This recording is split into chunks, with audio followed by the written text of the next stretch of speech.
Assalamualaikum warahmatullahi wabarakatuh. Perkenalkan, saya M. Arif Fuad Kamali, NPM 1903031037 dari jurusan Akuntansi Syariah Institut Agama Islam Negeri Metro Lampung. Nah, pada kesempatan kali ini saya akan membahas sedikit mengenai instrumen pada pasar modal.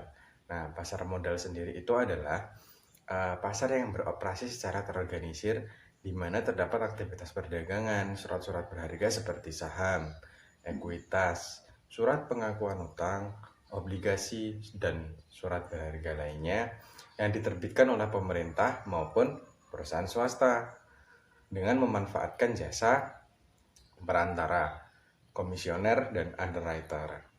Nah, jadi secara jelas pasar modal itu adalah tempat di mana jual beli efek yang digunakan sebagai modal sebuah perusahaan untuk melakukan usahanya. Nah, banyak sekali instrumen pasar modal seperti saham, obligasi, deposito, serta reksadana. Nah, pada kesempatan kali ini saya akan menjelaskan sedikit mengenai perbedaan saham dan obligasi. Nah, apa itu saham dan apa itu obligasi? Lalu apa perbedaan antara keduanya? Mari kita bahas.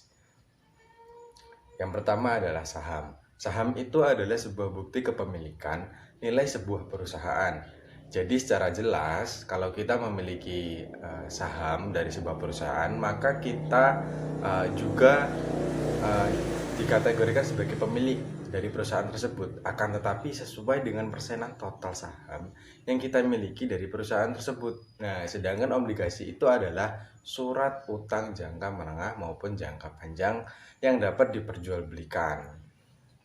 Nah, obligasi ini berisi janji dari pihak yang menerbitkan saham yang membayar imbalan berupa bunga pada periode tertentu dan melunasi pokok utang pada akhir waktu yang telah ditentukan pada pihak pembeli obligasi tersebut.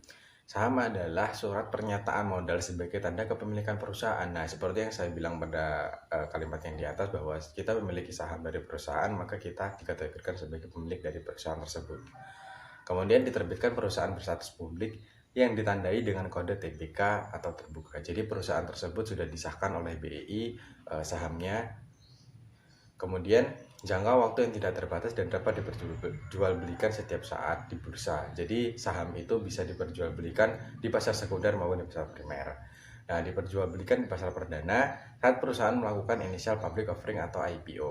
Kemudian dapat diperjualbelikan di pasar modal atau di bursa. Kemudian perbedaannya dengan obligasi itu adalah obligasi itu surat pengakuan utang jangka panjang sebagai tanda kreditur, kemudian ditetapkan oleh perusahaan dan pemerintah.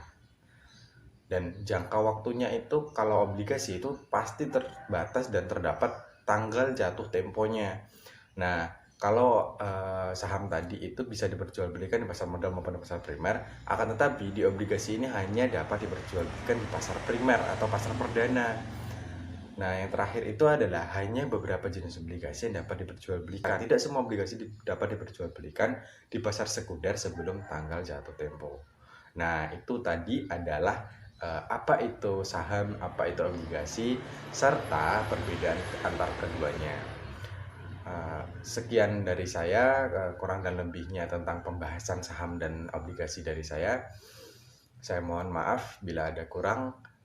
Saya akhiri, wabillahi taufiq wal hidayah. Wassalamualaikum warahmatullahi wabarakatuh.